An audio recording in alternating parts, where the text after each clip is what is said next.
안녕하세요. 1월 21일 토요일입니다. 설 연휴가 시작하는 날입니다. 저희도 오늘 큰아들네 집에서 우선 저희 내외하고 큰아들, 큰며느리는 아기 낳고 어디에요? 그 산후조리원 거기 들어가 있어서 참석을 못하고 큰아들하고 큰손자 그리고 작은아들 식구 이렇게 오늘 먼저 모임을 갖고요. 내일 아마도 온라인 예배를 드린 이후에 이제 동생들이 또 함께 이제 모임을 갖게 될 것 같습니다. 다 이제 설 명절을 맞이해서 가족들 모임을 거의 대부분이 다 가질 겁니다. 아마 부모님이 계신 집으로 자녀들이 오기도 하고 또 큰아들네가 됐든 작은아들네가 됐든 아들네 집에 정해진 곳으로 부모님이 이동해 가고 형제들이 모이는 그러한 경우도 있을 것입니다. 어떻든 이번 설 연휴, 주일을 낀 연휴인데 모두 유익한 시간을 보내면 좋겠고요. 내일 유튜브를 통해서 온라인 예배 진행을 할 건데 설날 떡국 드시고 또 그냥 계신 분들은 함께 예배에 참여하도록 하면 좋을 것 같습니다. 오늘은 히브리서 3장 14절입니다. 우리가 시작할 때에 확실한 것을 끝까지 견고히 잡으면 그리스도와 함께 참여한 자가 되리라. 아멘.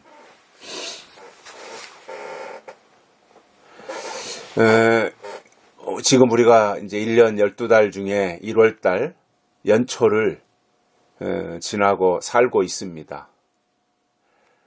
그런데 항상 이맘때 연초가 되면 다들 새로운 마음가짐을 갖게 됩니다. 올해는 이렇게 해야 되겠다. 여자들 같은 경우에는 올해는 다이어트를 하겠다. 남자들 같은 경우에는 올해는 좀 담배를 끊고 운동을 좀 열심히 하겠다. 이런 나름대로의 결심을 가지는 것이 이제 새로운 시작 1월 달에 각오가 될 텐데 그것이 2월, 3월, 4월, 5월 이렇게 진행이 될수록 각오가 흐려져서 도루묵되고 제자리로 돌아가는 사람들이 참 많습니다. 그러나 우리는 연초에 작심한 것들을 12월 달까지 지켰으면 좋겠고요. 저도 젊었을 때는 연초가 되면 거창한 계획들을 세웠고 또 송구영신 예배 드리고 교회에서 모여서 이런저런 재직 수련회라든가 연초에 하면서 거창한 계획을 세웠었습니다. 그전에는. 그런데 지나놓고 보면 계획만 거창했지 계획대로 안 되는 경우가 거의 대부분이더라고요. 그래서 한 10여 년 전부터는 제가 연초에 거창한 계획을 세우지 않습니다. 그냥 단순한 거, 간단한 거, 아니면 꾸준히 할 수 있는 거, 이런 정도로 약식으로 해서 이제 좀 뭐라 그럴까요? 뭐 약아졌다고 할까요? 이런 상황으로 저 자신을 이렇게 관리하고 있습니다.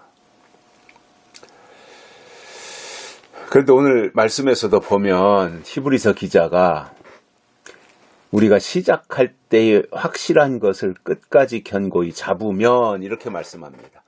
시작할 때 각자가 다 시작점이 있잖아요. 우리가 신앙생활 또는 약속의 말씀을 통해서 새롭게 시작하고 새 출발할 때가 있지 않습니까? 누구나가 다. 인생도 시작하는 시발점이 있잖아요. 태어나는 날, 생일. 그렇게 살다가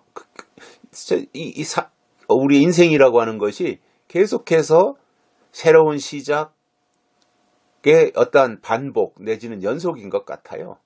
물론 1년 이렇게 해마다 또 새롭게 새해를 하면서 또 각오도 새롭게 하는 것도 있지만 좀 더 큰 덩어리에서 보면 태어나서의 시작 또는 이제 초등학교에 입학하면서 새로운 시작, 그러다 초등학교 6년을 마치고 중학교로 또 입학하면서 또 시작, 그러다가 3년 마치고 졸업하고 고등학교로 들어가면서 또 새로운 시작, 그때마다 마음에 어떤 다짐을 하지 않습니까? 고등학교를 마치고 이제 대학교에 새로 들어간다, 입학식을 한다. 그러면 그때 내가 앞으로 4년 동안 어떻게 공부를 할 것이고 내 진로를 어떻게 정할 것인가, 또 이렇게 시작해서 진행하고, 그래서 누구나가 다 똑같이 출발선에 있고 똑같은 시작을 하잖아요. 중학교 들어가면서 시작, 고등학교 들어가면서 시작, 대학교 들어가면서 시작, 그 출발선은 다 똑같은데 끝날 때 가서 보면 다 다르잖아요. 어떤 애는 공부를 잘해서 좋은 학교에 진학하는 애가 있고, 어떤 애는 찌질이 못해서 놀기만 하다가 번번이 낙방하는 친구들도 있고, 그러다가 또 이제 직장에 들어가서 새로운 시작하고, 또 좋은 배우자 만나서 결혼해서 새로운 시작을 하고, 또 자식을 낳아서 자식을 키우며 새로운 시작을 하고, 그러다가 인생의 종지부를 찍는 날 이제 모든 것이 다 끝나는 거잖아요. 이게 인생의 이제 모습인데, 중요한 것은 시작이에요. 새로운 시작. 시작할 때 가졌던 그 마음, 시작할 때 가졌던 그 생각, 시작할 때 가졌던 그 확신, 그것을 끝까지 견고하게 붙잡고 있는 거. 이게 중요하다는 거거든요. 이랬다 저랬다 하는 것이 아니고 이리저리 우왕좌왕하고 흔들리는 것이 아니라, 예를 들어서 우리가 약속의 말씀으로 다시 오실 예수 그리스도를 기다리고 있지 않습니까? 또 우리의 믿음을 지켜나가고 있지 않습니까? 그러면 이 약속의 말씀으로 우리의 믿음을 시작할 때 뭔가 특별하기 때문에, 뭔가 하나님이 주신 은혜가 있기 때문에 다시 오실 예수님에 대한 기대와 마음을 가지게 된 거잖아요. 다 그 시작점이 있잖아요. 그때 시작할 때 가졌던 그 마음을 끝까지, 예수님 다시 오실 때까지 견고히 붙잡고 가는 거. 이게 중요하다는 거예요. 놨다 잡았다 하는 것이 아니라, 시작할 때 잡은 것을 확실하게 끝까지 붙잡고 나가면 하나님이 그에게 특별한 은혜를 주신다라는 거잖아요. 그게 뭐냐면, 오늘 본문에서 끝까지 견고히 잡으면 그리스도와 함께 참여한 자가 되리라, 이렇게 말씀했습니다. 이것도 아주 큰 말씀이에요. 뭐 잘해서 그리스도와 함께 참여하는 것이 아니라, 시작할 때 하나님이 주신 그것을 끝까지 견고히 잡고 갔더니 끝에 가서 보니까 그것이 바로 그리스도와 함께 참여한 자가 되더라는 거예요.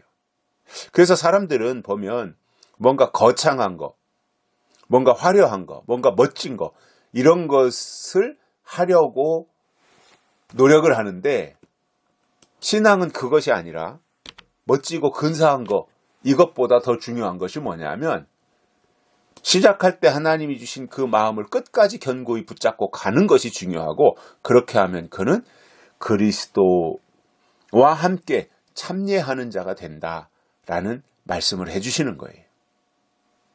그렇다면 우리가 어떻게 해야 되겠습니까? 꾸준하게 가야 되는 거예요. 꾸준하게.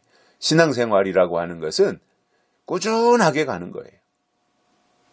어찌 보면 뜨겁지도 않고 차지도 않고 미적지근한 것 같겠지만 사실은 이렇게 꾸준하게 하는 것이, 변함없이 이렇게 하는 것이 중요하고, 그러한 신앙이 그리스도와 함께 참여하는 신앙이다라는 말입니다.